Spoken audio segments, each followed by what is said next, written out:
এক সাহাবীর নাম আবু উমামা।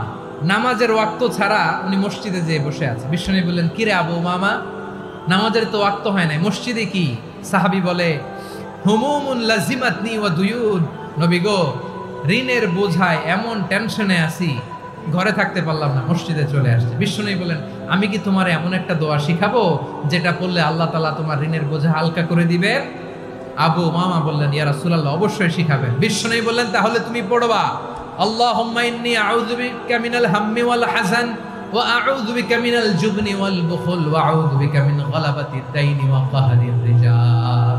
ও আল্লাহ, তোমার কাছ থেকে দুশ্চিন্তা থেকে পানাহ চাই, কৃপণতা, ভীরুতা, অলসতা, কার্পণ্যতা, এই সব কিছু থেকে, মানুষের কঠোরতা, আমার উপর মানুষের আধিপত্য এবং ঋণের বোঝা থেকে পানাহ চাই।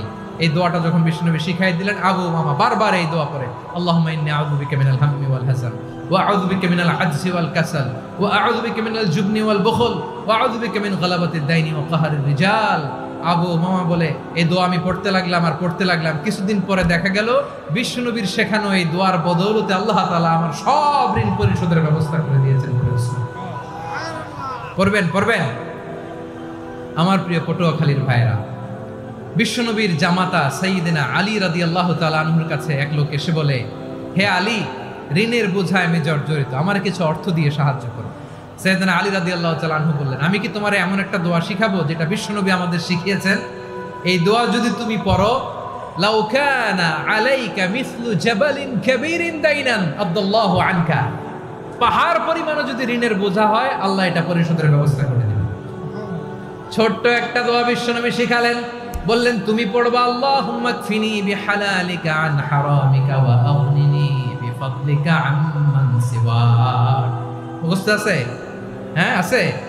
আল্লাহুম্মা কফিনি বিহালালিকা আন হারামিক, আল্লাহ তোমার হালাল দিয়ে আমাকে পরিতুষ্ট করো, হারাম থেকে বাঁচিয়ে রাখো, আর তোমার অনুগ্রহে মানুষের মুখাপেক্ষী যেন আমি না হই, আমি যেন সবসময় তোমার মুখাপেক্ষী হয়, ওই তৌফিক দিও। সুবহানাল্লাহ পড়েন।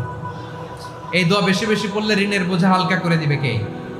তাহলে প্রিয় ভাইয়েরা, বিপদে পড়লেই প্রথমে কি পড়বেন? পটুয়াখালী ভুইলা গেছে। বিপদে পড়লেই প্রথমে ইন্না লিল্লাহ কি বলে নিজেকে আল্লাহর কাছে সঁপে দিতে হয়? হাসবুনাল্লাহ। চরম বিপদে দেয়ালে পিঠ থেকে গেছে, তখন লা ইলাহা ইল্লা আনতা সুবহানাকা ইন্নী কুনতু মিনাজ জালিমিন।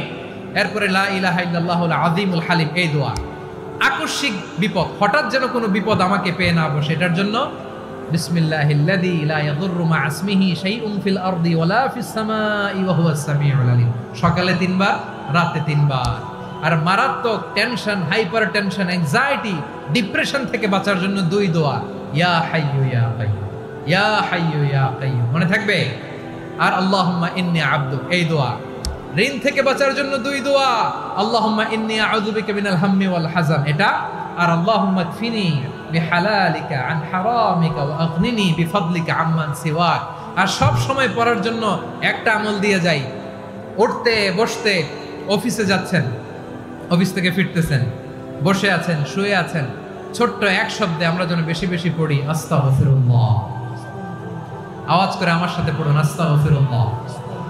আবার পড়ুন, আস্তাগফিরুল্লাহ। আল্লাহ রাসূল সাল্লাল্লাহু আলাইহি ওয়াসাল্লাম বলেন, মান লাজিমাল ইস্তিগফার, যে সব সময় এরকম ইস্তিগফারের সাথে লেগে থাকে, জাআলাল্লাহু লাহু মিন কুল্লি দিকিন মাখরাজা, আল্লাহ তাআলা তাকে কোনো বিপদে আটকান না, সে জীবনে আটকাবে না, যে কোনো বিপদে আল্লাহ তার রাস্তা বের করে দিবেন। Way out, you will get a way out and solution. সুবহানাল্লাহ। ওয়া মিন কুল্লি হাম্মিন ফারাজা, দুশ্চিন্তা মুক্ত হবে। ওয়ায়ারযুকহু মিন হাইসু লা ইয়াহতাসিব, এমন জায়গা থেকে আল্লাহ রিজিকের বন্দোবস্ত করবে যেটা সে কল্পনাও করে নাই। আওয়াজ করে পড়েন সুবহানাল্লাহ। তাহলে মনে থাকবে আস্তাগফিরুল্লাহর কথা।